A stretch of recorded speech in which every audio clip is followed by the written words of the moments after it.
Picture this.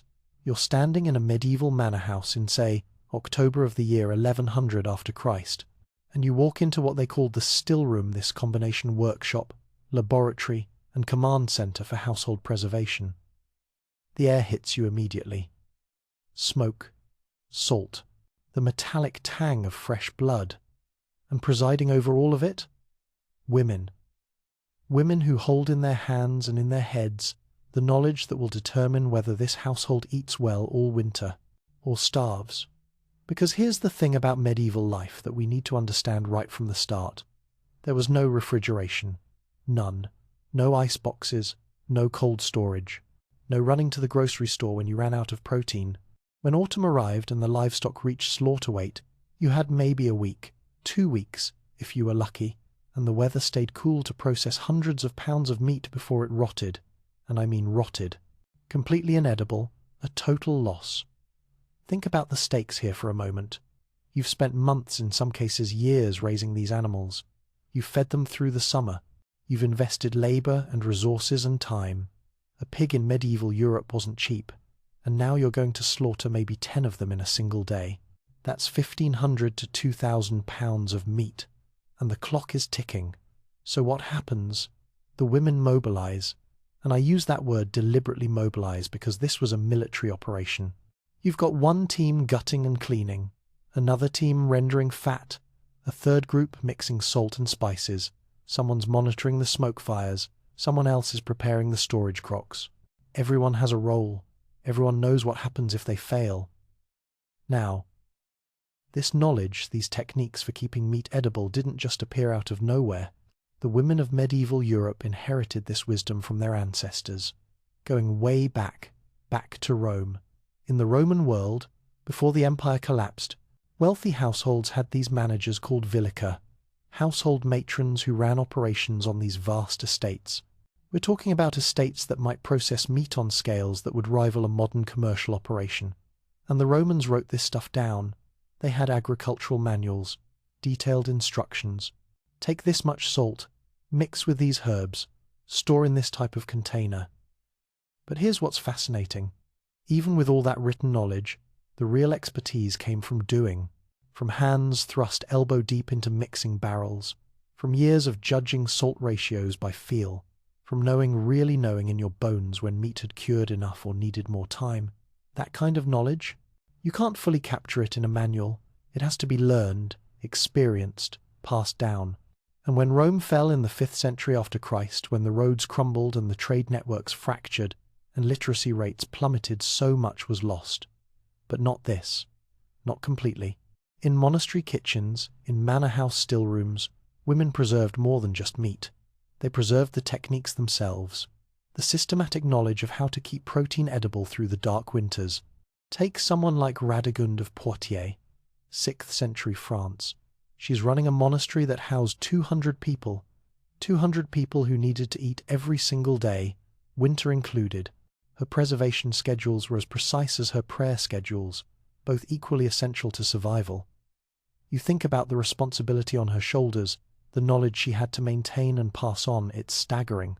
Now let's talk about the ingredients, because the tools of medieval preservation tell their own story about power and economics and trade. First, salt. If you wanted to preserve meat in medieval Europe, you needed salt, massive quantities of salt. A single pig required 10 to 15 pounds of the stuff for proper curing. One pig. And remember, you're slaughtering 10 or more. So, you're looking at over 100 pounds of salt minimum, every autumn. They called it white gold for a reason. Salt sparked wars. Salt built merchant empires. And here's the kicker, you couldn't just get it anywhere. It came from coastal evaporation ponds or from deep mines. There was this mine in Austria, a place called Holstadt, that had been producing salt since before Christ. The salt travelled hundreds of miles along trade routes. And women who controlled the salt stores in their households? They controlled survival. Think about that power dynamic for a second. In a world where authority was almost entirely male, where women had limited legal rights and restricted economic opportunities, the woman who held the keys to the salt cellar held genuine power. Because without that salt, without her knowledge of how to use it properly, The household faced catastrophe. Then you've got smoke. The great smokehouses that stood beside medieval manors functioned like fortresses in this war against decay. Inside these structures, whole sides of pork and mutton hung from ceiling beams, absorbing the tang of burning hardwood. Oak and beech were most prized, cherry and apple if you wanted sweeter notes. The smoke created this acidic coating that bacteria couldn't penetrate. At the same time, it was slowly drying the meat, dropping the moisture content below the threshold where spoilage organisms could survive. But maintaining those smoke fires? That required constant attention. Days of smouldering, sometimes weeks. You had to know your wood types. You had to judge smoke quality by smell and color. Young girls learned this craft from their mothers and grandmothers, developing expertise over years.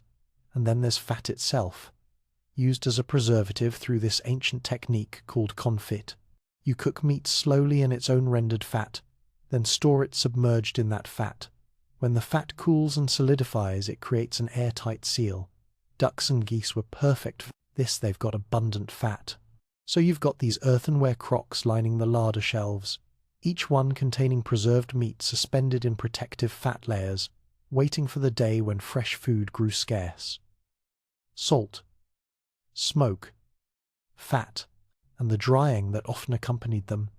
This was the arsenal medieval women deployed against relentless decay.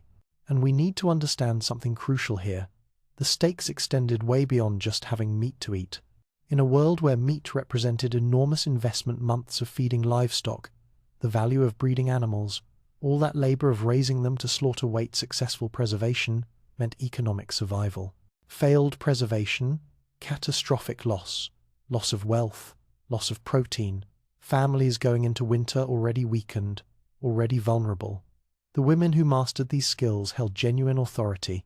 Their larders full of properly preserved meat demonstrated competence that even patriarchal medieval society had to acknowledge, had to depend upon. Because when winter came and the snow fell and nothing fresh grew, those smokehouses and salt cellars and fat-sealed crocks meant the difference between a household that thrived and one that merely survived, or didn't survive at all. And this is just the beginning of the story. Because what started as desperate necessity, this race against rot, every autumn, would evolve into something far more sophisticated. These preservation techniques would become art forms. The women who mastered them would wield remarkable power, and the knowledge they developed would shape culinary traditions that endure to this day. But first, we need to understand how preservation became more than survival, how it became craft, how it became power. So we've established that medieval women possessed this critical survival knowledge, but between the years 800 and 1300 after Christ, something remarkable happened. Preservation evolved from desperate necessity into sophisticated craft. And the women who mastered it, they didn't just survive, they wielded genuine power. Let me give you a sense of scale here. The great Benedictine abbeys of this period, these weren't small operations. Take Hildegard of Bingen, 12th century. Her monastery at Rupertsberg housed around 80 nuns plus lay workers. That's potentially 100 people or more who needed to eat every single day, year-round. And Hildegard wasn't just overseeing preservation, she was innovating. Her writings show sophisticated understanding of herbs and spices, juniper berries for venison, pepper to prevent spoilage, garlic for what she would have described as its healing properties, though we now know it has genuine antimicrobial effects. The monastery's autumn slaughter produced hundreds of pounds of pork, mutton, occasional beef, all of it requiring immediate processing under her direction. Think about the management skills required here. You're coordinating dozens of workers. You're managing inventory of expensive salt and spices. You're making decisions about which preservation method suits which cut of meat. You're planning months ahead. What will we need in January? What about March when supplies run lowest? This isn't just cooking. This is logistics. This is strategic planning. In secular households, the lady of the manor commanded similar authority. Picture a prosperous English estate in the year 1200. They're slaughtering 20 pigs, a dozen sheep, several cattle. That's potentially 3,000 pounds of meat. And the lady is organizing this like a military campaign. She's assigning servants to specific tasks. Some are rendering fat, hot, dangerous work over open fires. Others are mixing salt and spice combinations, recipes that might be family secrets passed down for generations. Still others are tending smoke fires or monitoring meat submerged in brine. She maintains the household salt supply in locked cellars that only she can access. Those keys on her belt, they're not decorative, they're symbols of real authority, and she's making judgment calls constantly. Is this bacon ready to move from the salting table to hanging? Does that ham need more time in the smoke? Should we age this for 6 months or 8? Get these decisions wrong and you've wasted valuable resources. Get them right and you've secured your household's prosperity. Now, during these centuries, this golden age, the techniques themselves reached new levels of refinement. Bacon production became an art form. Regional variations developed that you can still taste today if you know where to look. English bacon favored wet curing and salt brine, produces tender meat with delicate flavor. The Germans? They went for dry salt rubs with juniper and caraway, robust, assertive, the flavors that would become famous as Westphalian ham. And in Italy's Po River Valley, around the town of Parma, they developed something extraordinary. They took whole hind legs of specific pig breeds, not just any pigs, but breeds selected for this purpose.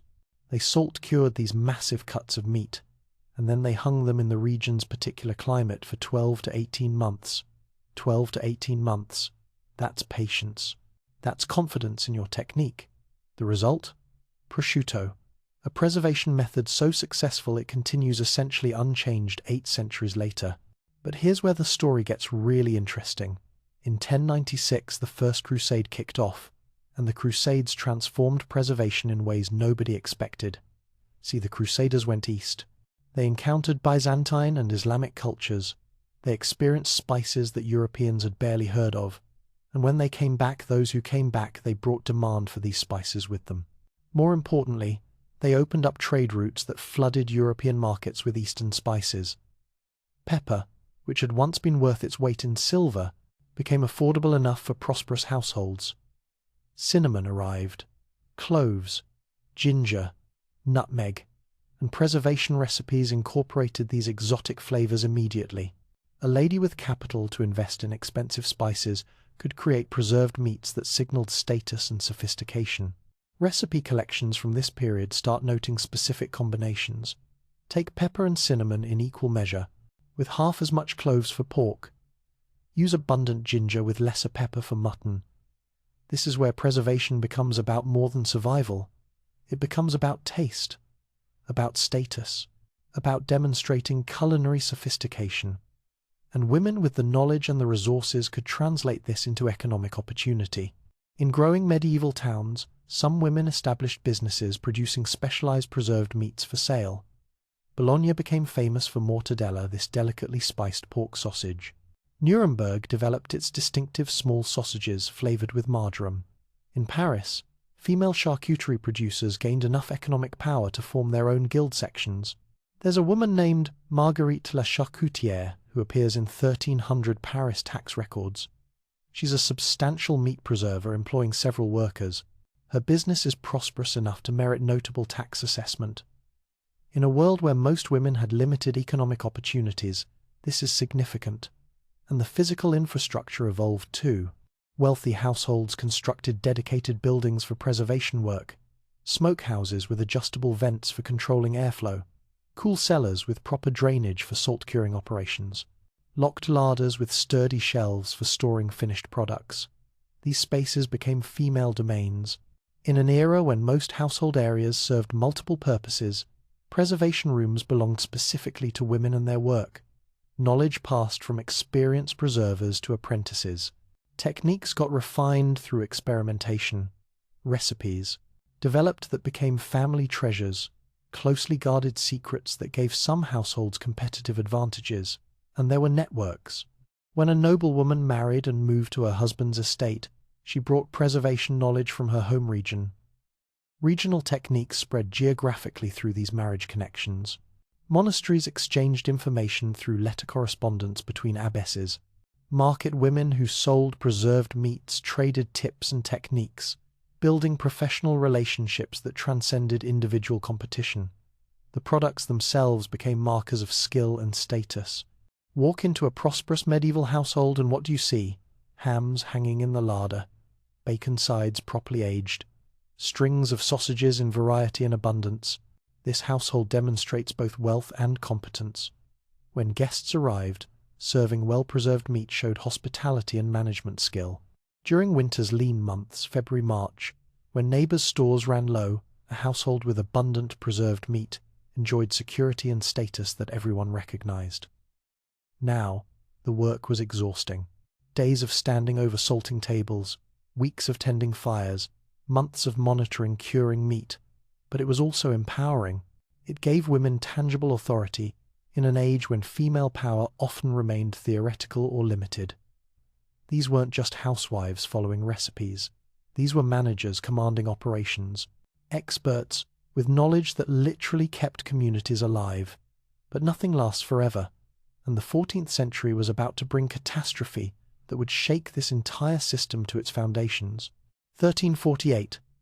Plague ships arrive in Italian ports carrying rats and the fleas that bite them, and the Black Death begins its devastating march across Europe. By 1351, just 3 years later, between 1/3 and 1/2 of Europe's population lay dead. Let that sink in for a moment. Imagine half the people, gone, in 3 years, and in the preservation world this meant immediate catastrophe. See, the experienced preservers, the women in their 40s, 50s, 60s, who held decades of accumulated knowledge, they died at rates similar to everyone else. 40, 50, 60 years of learning, of trial and error, of refinement, gone. Their apprentices, if they survived, found themselves thrust into responsibility before their training was complete. A monastery that once housed 80 nuns might now shelter 30. An estate household that employed 12 preservation workers might retain 5.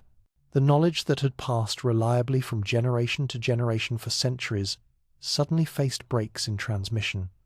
Picture a young woman in 1350. She's maybe witnessed 2 autumn slaughters, maybe 3. She's helped, sure, but she hasn't been in charge. Her mother died, her grandmother died, the head of the household preservation staff died, and now it's autumn.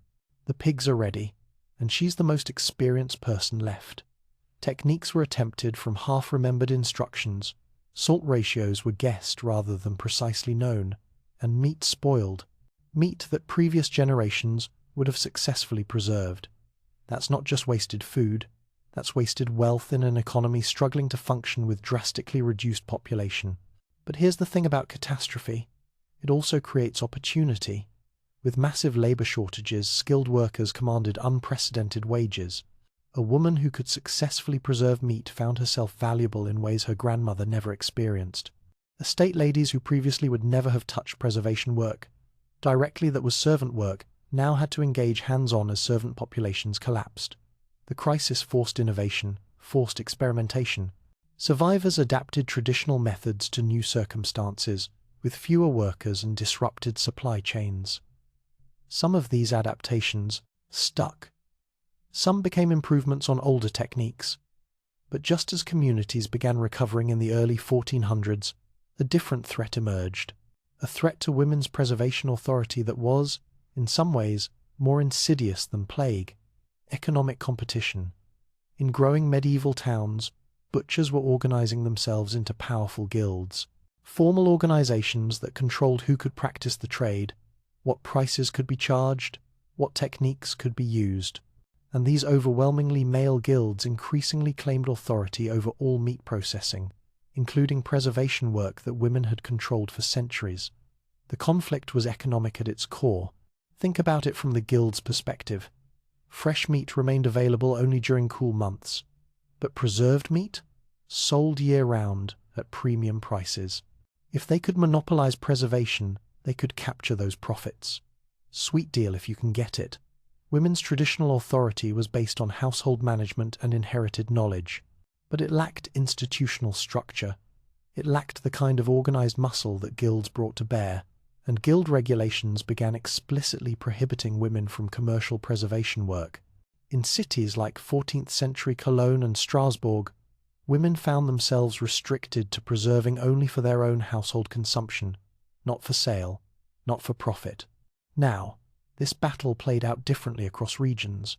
In northern Italy, women maintained stronger positions. Bologna continued recognizing female preservation specialists in guild structures. In German territories, male butcher dominance became nearly complete by 1500. England developed mixed systems, women controlling some preservation products like poultry, while men dominated pork and beef. And there was another shift happening simultaneously. Documentation practices were changing. As literacy slowly spread beyond clergy and nobility, written recipe collections began appearing.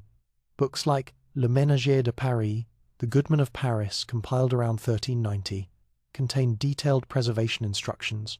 On one level, this preserved knowledge that might otherwise be lost. Good thing, right? But on another level, it transformed preservation from craft learned through apprenticeship into technique accessible to anyone who could read. This diminished the value of individual expertise, made it reproducible rather than rare. Think about what that meant for women whose power came from exclusive knowledge. Suddenly, that knowledge wasn't exclusive anymore. Anyone literate, which increasingly meant men, who had better access to education, could learn these techniques from books. The women themselves adapted strategically. Some fought for recognition in urban guild systems, petitioned city councils, sometimes won limited rights to preserve specific products. Others pivoted to specialized high-value items that guild regulations didn't cover. Preserved game birds, luxury pork products with expensive spice mixtures, specialty items sold to aristocratic households willing to pay premium prices. Still others maintained dominance in rural economies, where traditional structures persisted, where guild authority remained weak. In the countryside, away from urban guild politics, women continued preservation work, much as their ancestors had. Class shaped women's experiences dramatically. Aristocratic ladies increasingly distanced themselves from hands-on preservation work. They hired managers to oversee operations they once commanded personally. This preserved their authority while removing them from direct labor, adapting to changing social expectations about how noble women should behave. In contrast, peasant and working women retained practical preservation skills out of economic necessity. But they faced declining compensation and social status for work, increasingly viewed as common labor rather than valued. Expertise, the same work, different class, completely different outcomes. Despite all these pressures, preservation techniques themselves continued evolving. The 1500s saw Spanish methods influenced by Iberian pork breeds, these black pigs that produced especially fatty meat perfect for long curing. French techniques grew more refined as culinary culture elevated cooking to art form. English bacon curing developed its distinctive character during this period, methods that would eventually travel to American colonies. Each regional tradition represented accumulated wisdom of generations of women, even as the women themselves lost authority over the work they had perfected. The knowledge persisted, the techniques endured, but the recognition, the economic power, the social status, that was slipping away. And this tension between the value of the knowledge and the declining status of those who held it, that's going to shape how preservation knowledge gets transmitted into the modern world. How it gets preserved, you might say, even as the world that created it transforms beyond recognition. So we've followed this story from Roman villas through medieval manors, through plague and guild battles. Now we're arriving in the early modern world, 1600 and beyond, and household meat preservation is gradually shifting from essential survival skill to traditional practice, eventually to nostalgic memory. But here's what's remarkable. The legacy endures in ways both obvious and subtle, woven into the fabric of culinary tradition and cultural memory. In the countryside, traditional methods persisted longest. English farmwives in 1700, that's 300 years ago, still cured bacon using techniques their medieval ancestors would recognize. Salt rubs with specific proportions, precise smoking times, careful monitoring of drying meat. French rural households continued producing rillettes. Meat cooked slowly and fat, then potted for preservation. Just as medieval cooks had done 500 years earlier, German farm women still made sausages according to family recipes passed through generations, each distinctive spice blend representing centuries of accumulated preferences. Grandmother teaches mother teaches daughter. The chain continues. And the religious calendar that had always shaped meat consumption? It continued linking preservation to cultural identity. Christmas hams became tradition across northern Europe. Their production required autumn preservation work, so families could celebrate with special meat months later. Easter sausages marked the end of Lenten fasting. Their particular seasonings and preparation methods varied by region, but always required preserved meat. These holiday traditions kept preservation skills alive in household kitchens, even as commercial production grew dominant in cities. Because it wasn't just about having meat, it was about having the right meat, prepared the right way. According to tradition, European colonization spread medieval preservation techniques globally. Spanish conquistadors brought Iberian curing methods to the Americas. These techniques merged with indigenous preservation practices to create new traditions. English settlers in North America found themselves reliving medieval necessity on the frontier. Think about it. A family in 1600 Virginia or Massachusetts. They're cut off from commercial meat sources. They have to master autumn slaughtering and winter preservation or face starvation. Pioneer women became preservation experts by requirement. Their frontier smokehouses stood as descendants of medieval European structures erected centuries earlier. Same challenges, same solutions, different continent. The Industrial Revolution of the 1800s brought technologies that finally displaced traditional preservation. Canning was invented in France during Napoleon's wars, provided new preservation method not dependent on salt or smoke. Mechanical refrigeration developed through the late 1800s, eventually eliminated preservation necessity entirely. By 1900, urban households could purchase fresh meat year-round. Those old preservation skills became obsolete for daily survival. The knowledge that had sustained humanity for millennia, suddenly unnecessary in cities. Yet tradition proved remarkably persistent. Italian producers around Parma continued making prosciutto using medieval methods, now valued for flavor rather than necessity. The process salt-rubbing whole pork legs, hanging them in temperature-controlled rooms for 12 to 18 months, remained essentially unchanged from techniques developed 8 centuries earlier. French charcuterie maintained Guild-era practices. Saucisson sec and jambon de Bayonne produced according to traditional specifications. Spanish jamón ibérico commanded premium prices precisely because it followed historical methods. Medieval wisdom preserved in commercial form. And then, something fascinating happened in the late 20th century. A remarkable revival of traditional preservation, driven partly by culinary enthusiasm and partly by food security concerns. Artisanal charcuterie movements rediscovered medieval techniques. Contemporary producers studied historical recipes, adapted them to modern tastes. Heritage breed enthusiasts raised historic pig varieties, Gloucestershire, Old Spots, Tamworth, Red Wattle, specifically because these breeds produced meat suited to traditional preservation methods. Homesteading movements embraced preservation skills as part of self-sufficiency goals. Modern families learning to cure bacon and smoke sausages, just as medieval households had done. Food historians began documenting preservation knowledge that previous generations had dismissed as unworthy of serious study, and they recognized something important. Medieval preservation represented sophisticated understanding of microbiology and chemistry, achieved through empirical observation centuries before scientific framework existed to explain why the techniques worked. The salt concentrations medieval women used? Precisely those modern food science recognizes as necessary to prevent bacterial growth. The smoke compounds created by their hardwood fires contained preservative chemicals now understood to have antimicrobial properties. They didn't know the science, but they knew it worked, and they knew it with precision. In this recognition lies deeper truth about undervalued knowledge. Medieval women developed preservation techniques through careful experimentation and observation, passing down practical wisdom that kept communities alive through lean winters. Yet because this knowledge resided primarily in female domains, kitchens, stillrooms, larders, it was rarely recorded in formal texts. Frequently dismissed as mere domestic labor, rather than valuable expertise. Only centuries later, as that knowledge faced extinction, did broader culture recognize what had been preserved through those female lineages. The sophistication, the accumulated wisdom, the genuine expertise. Today, every cured ham hanging in an Italian delicatessen carries echoes of medieval women's skills. Every link of artisanal sausage, every recipe for home-cured bacon, the Spanish grandmother teaching her granddaughter to judge salt ratios by feel, she continues a transmission of knowledge that stretches back 1,000 years. The French charcutier monitoring meat hanging in a drying room practices a craft perfected by medieval preservation mistresses. The American home cook learning to smoke bacon revives techniques that once meant survival in autumn's urgent harvest.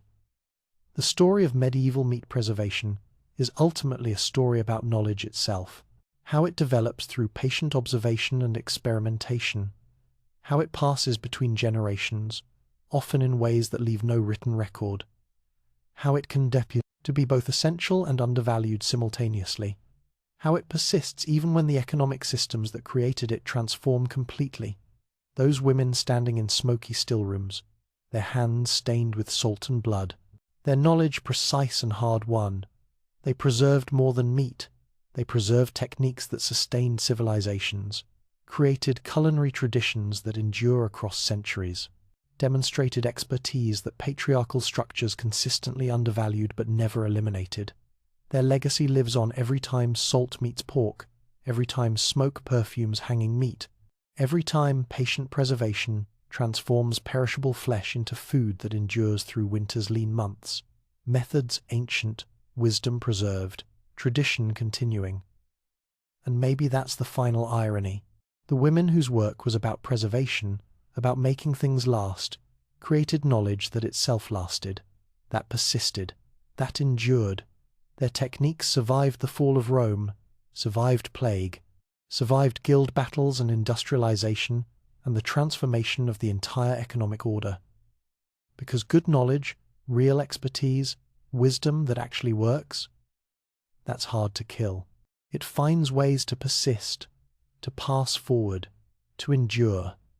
Just like properly cured bacon,